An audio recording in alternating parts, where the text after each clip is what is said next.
Now, up to this point, we've learned that str is an ordered sequence of characters, right? It's essentially a piece of text where we can write our names, passwords, paragraphs, and sentences. And strings underneath the hood are stored in memory, as I said, as an ordered sequence of characters. So for example, if I had the string me, then this will be stored in our computer's memory in an order. So M will be stored in a place in memory, and after that place in memory, E will be stored, then the space will be stored, and then M, then E, then space, then M, then E. So if you think of a bookshelf, each one of these is ordered in a different part of the bookshelf, but one after another. And the way we can think about this is like this. The M is stored in location 0, and then E is stored in location 1, and then space is stored in location 2, and so on and so forth. And each shelf now corresponds to a value. So that when we ask the computer, hey, I want you to grab this string, we know that, hey, we're going to look in the shelf 0 to 7. Now, why is this important? Because one of the most useful things you can do with strings is to access different part of a string using its what we call an index. So for example, when you have a string, and let's call this variable or this piece of string selfish. And selfish has me. And I'm going to comment this out just like this. Make sure it's aligned, okay? And what I'm going to do here is I'm going to say selfish and then square brackets right here and then type in 0. Now, if I print this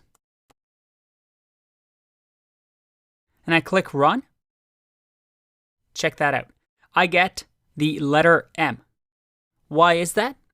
Well, using the square brackets, I'm telling the computer, hey, grab the variable selfish, and then from that variable selfish, grab whatever is an index of 0.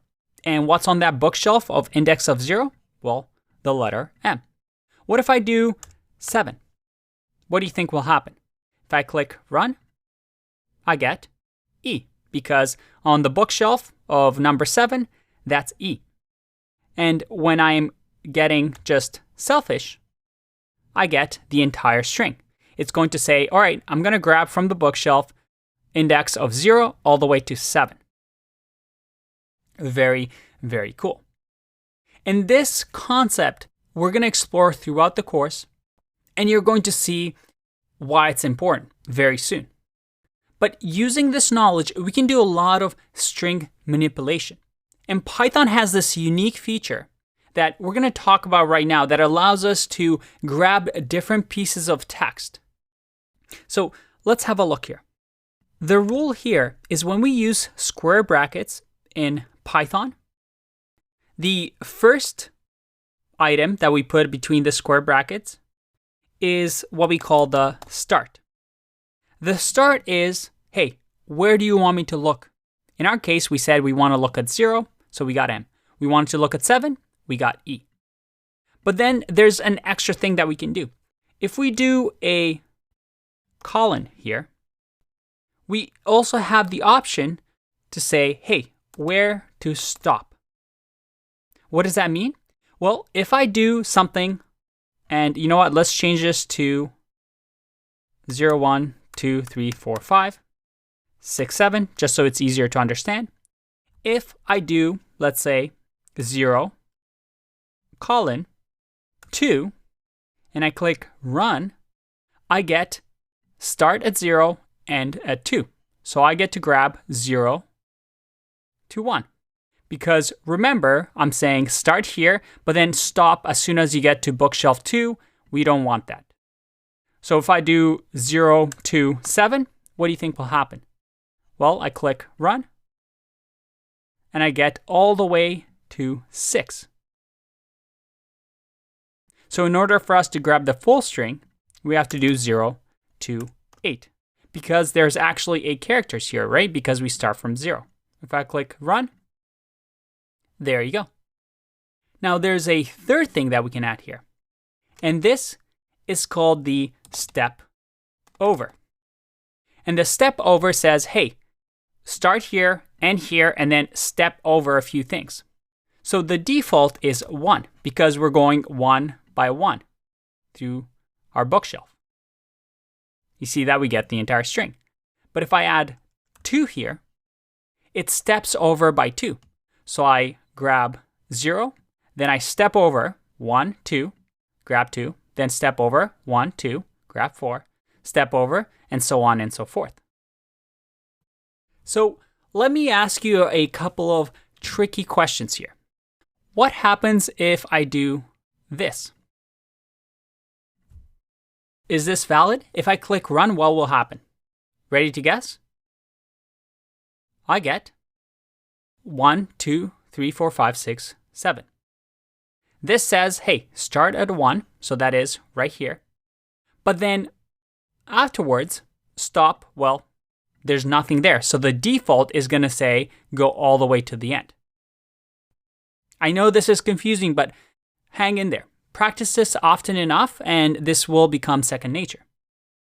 Okay, what if I do something like this, where I don't fill the start and do 5 here? What happens now? Ready? I get 0, 1, 2, 3, 4, all the way until 5. So it starts as default 0 and goes to 5. Okay, what if I do something like this? 2 semicolons and then 1. If I click run, all right, I get the default behavior. Because it's starting at 0 when there's nothing.